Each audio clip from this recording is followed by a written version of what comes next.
And showing that angel up in heaven how much you appreciated him. I just wanted to say to all of you, if my brother were here right now and he saw all the love that you were bringing here. Vin Diesel finally breaks his silence. Using a police loudspeaker, he spoke from the heart about his friend to hundreds of Fast and Furious fans. All of you have showed up to show my brother love, show the love that you've shown Paul. It's gonna stay with me forever. The crash site turned into an emotional memorial for Paul's family and friends. Roxy Diaz was there all night. It's 7 p.m. and everybody around this area is being cleared out right now. We found out that Universal Studios actually filed the permit to block off this area. Police barricaded the streets to keep onlookers away. Roxy saw Paul's loved ones arrive, and ET obtained new images of the emotional event. I saw Paul's Fast and Furious co-stars Michelle Rodriguez and Tyrese Gibson, both devastated and overcome with emotion. They sat right here, side by side, trying to console one another.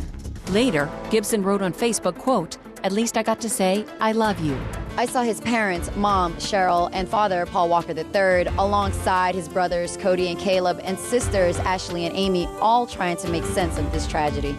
He had a huge heart. It was never about him. It was always about those around him, and his family is absolutely brokenhearted right now. Also said to be there, Paul's girlfriend, Jasmine Pilchard Gosnell. His ex, Rebecca Soteros, is reportedly flying in from Hawaii.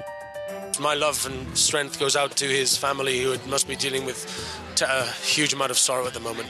Across town, Paul's Fast and Furious 6 co-star Luke Evans mourned the loss of his friend while at the premiere of his new movie, The Hobbit, The Desolation of Smaug, out December the 13th. I had many, many great memories of working with Paul and working with the cast, but especially with Paul. He was a very generous actor and a generous man. It sounds so simple, but he was just a good dude, you know? He's like, he just made everyone feel okay and welcome. Today, John Brotherton held back tears talking to Roxy. He had just finished working with Paul on Fast and Furious 7. I'll never forget, like, we were between scenes, and I was just walking by, and without saying anything, he just gave me, like, a high five, and it was his, like, quiet, humble way of saying, like, welcome, man. From there on out, we just talked about, you know, having daughters, and he has an older daughter, so I was just asking, you know, constantly, like, gearing up because I have little girls, and you know, he always smiled when he talked about his girl, and that's just what kills me. The investigation by the coroner began today with the grim task of identifying the bodies. They tell ET autopsies should be completed by tonight. Meanwhile, there may be clues from surveillance video. The footage was recorded by Vitex rooftop cameras in an industrial park next to the crash site. It shows the initial collision. This animation shows exactly where it happened. You can see the loop where the Porsche picked up speed, missed the turn, and finally crashed into this light pole. I just heard like a thunk.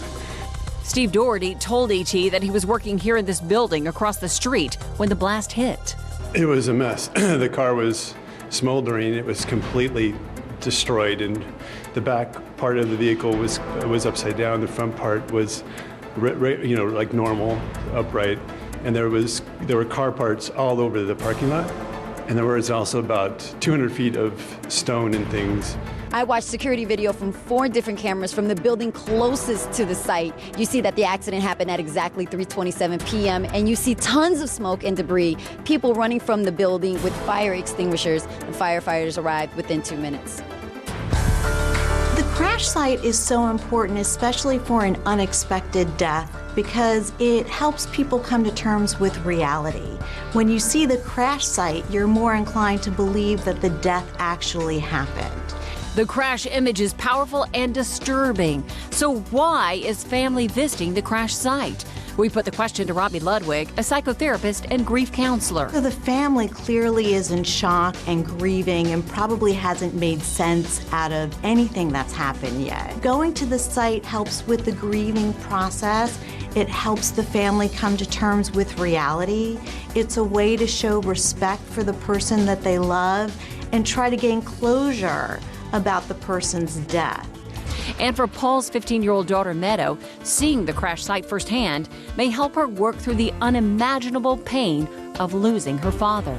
It's very hard for a child to lose a parent, but as long as she has the love and support of family members and they allow her to talk about what her father meant to her, that can be tremendously helpful.